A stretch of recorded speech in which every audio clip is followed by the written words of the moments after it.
काला साया। यूं तो बनारस घाट अपनी खूबसूरती के लिए बहुत प्रचलित है, पर घाट के किनारे कई राज लिए बैठे हैं। ये कहानी शुरू होती है बनारस के घाट के पास बने ममता निवास से, जहां प्रिया लाल जोड़े में ममता के घर उसकी बहू बनकर आती है। आओ आओ बहू, घर को अपने पैरों से पवित्र करो। ममता घर की दहलीज पार कर ही रही होती है कि अचानक एक बहुत गंदी सी बास पूरे घर में फैल जाती है।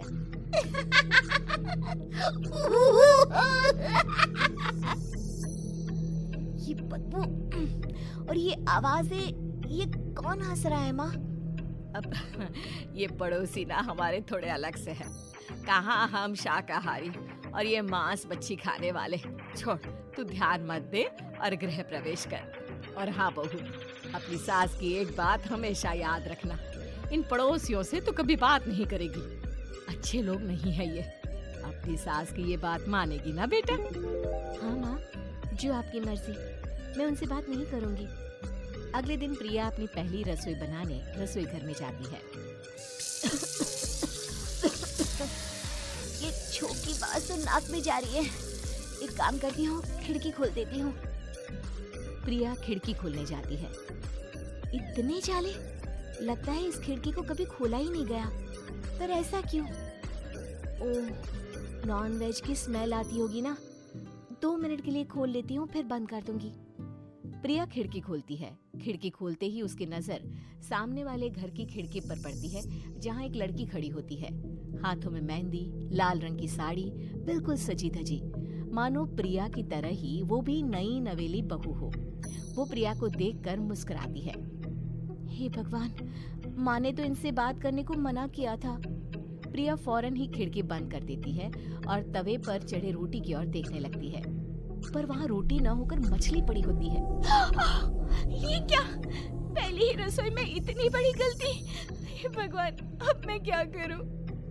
प्रिया बहुत डर जाती है और फौरन रसोई की सफाई करने और फिर सभी के लिए खाना बनाने लग जाती है। जब वो सबको खाना परोसती है, सब तो ठीक है, मैं बेकार में चिंता कर रही थी। हे भगवान, ऐसे ही बस अपनी कृपा बनाए रखना। रात के वक्त जब सब सो रहे होते हैं, तब प्रिया को पायल की आवाज सुनाई देती है, जिससे उसकी आंख खुल जाती है।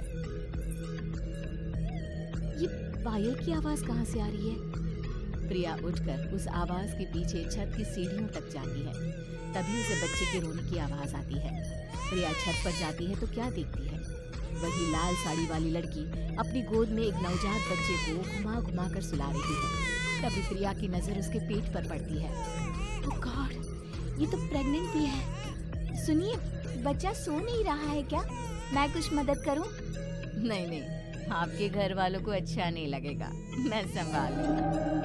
स्नेहा की गोद से बच्चा हाथ मारकर प्रिया की गोद में आने को छटपटाने लगता है। दोनों घर अगल बगल में बने होने के कारण प्रिया उस बच्चे को गोद में ले लेती है। प्रिया के पास आते ही वो सो जाता है। बच्चे का वो स्पर्श रात भर प्रिया भूल नहीं पाती और अगली सुबह वो छत पर कपड़े सुखा रही होती है। तभी उसे एक औरत इशारा करके बुलाती है। स्नेहा कह रही थी बाबू तुम्हारी गोद में आते ही सो गया। मैं गौरी, स्नेहा की माँ हूँ। बहू, घर आना, बाबू को खिला भी लेना। शाम को जब घर पर कोई नहीं रहता, बच्चे से मिलने के लिए प्रिया छिपकर अपनी पड़ोसन के घर चली जाती है और कुछ देर बच्चे को खिलाकर वापस लौट आती है। इसके कुछ दिन बाद ही प्रिया को पता चलता है कि वो माँ बनने वाली है। ममता की खुशी का ठिकाना नहीं रहता।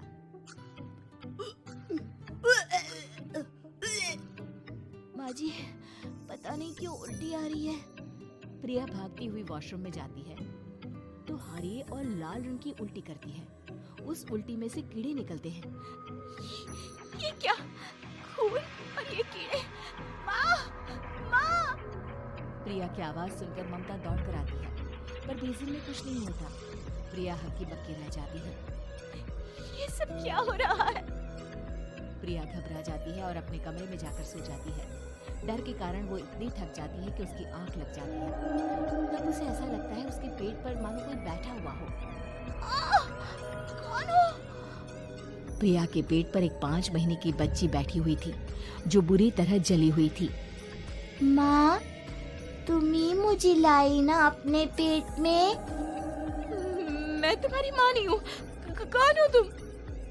माँ, देखो मैं जल गई बुरी तरह से। 6 महीने पेट में रहने को भी मुझे नहीं मिला। सहला दो ना माँ। बचाओ, बचाओ, माँ। ममता दौड़कर कमरे में आती है। प्रिया की बातें सुनकर वो सब समझ जाती है। तू कहीं बगल वाले घर में तो नहीं जाकर आई ना बहू? मुझे माफ कर दो, मैं गई थी माँ। उस घर में सब मरे हुए हैं बहू। कई साल पहले स्नेहा उस घर में बहू बनकर आई थी। कुछ ही दिन में वो एक बच्चे को जन्म देने वाली थी। पूरा घर बच्चे के आने की खुशी में खोया था कि एक दिन अचानक उस घर में आग लग गई। सब बुरी तरह जलकर मर गए। गौरी आज भी दादी बनने का इंतजार कर रही है और इसीलिए स्नेहा ने अपना अजन्मा बच्चा तुम्हारी कोख में डाल दिया। ममता ये कह रही होती है कि पीछे से उसके पैरों को एक बच्चा पकड़ लेता है। दादी, दादी। माँ, स्नेहा की गोद में यही बच्चा था। ये बच्चा कौन है फिर? तेरी मौत है। तेरी भी दादी। जिस चीज का ममता को डर था वही हो गया। ममता निवास के ऊपर मौत ने चादर बिछा दी थी। प्रिया का पेट ऐसे बढ़ जाता है मानो 9 महीने का हो। 2 हाथ उसके पेट से बाहर निकलते हैं। बहू, संतोष को फोन कर, किसी पंडित जी को बुला बहू। प्रिया का पति भागता हुआ घर आता है। ये तो होना ही था माँ। तेरा पाप तेरे सामने आ गया तो तू सह नहीं पा रही है। स्नेहा घर में आग लगी नहीं थी, माँ ने लगाई थी प्रॉपर्टी की लालच में। और वो बच्चा मेरी पहली पत्नी का बच्चा है, मेरा बेटा, जो कि उस आग की चपेट का शिकार हो गया था। मैंने तुमसे ये सब माँ के कहने पर छुपाया था। मुझे माफ कर दो प्रिया। तुम अगर चाहो तो यहाँ से जा सकती हो। मैं तुम्हें किसी भी बंधन में रखना नहीं चाहता। मेरी शादी हुई है आपसे, मैं आपको छोड़ नहीं सकती, पर उससे पहले हमें स्नेहा, उसकी माँ और बच्चे की आत्मा की शांति करवानी होगी। संतोष और ममता गौरी के घर जाते हैं। अंदर सब कुछ जला हुआ होता है। जमीन पर जली हुई लाशें बिखरी हुई थी। ममता रो रो कर अपने करने की माफी गौरी से मांगती है। प्रिया स्नेहा के घर वालों का अंतिम संस्कार करवा देती है और ममता निवास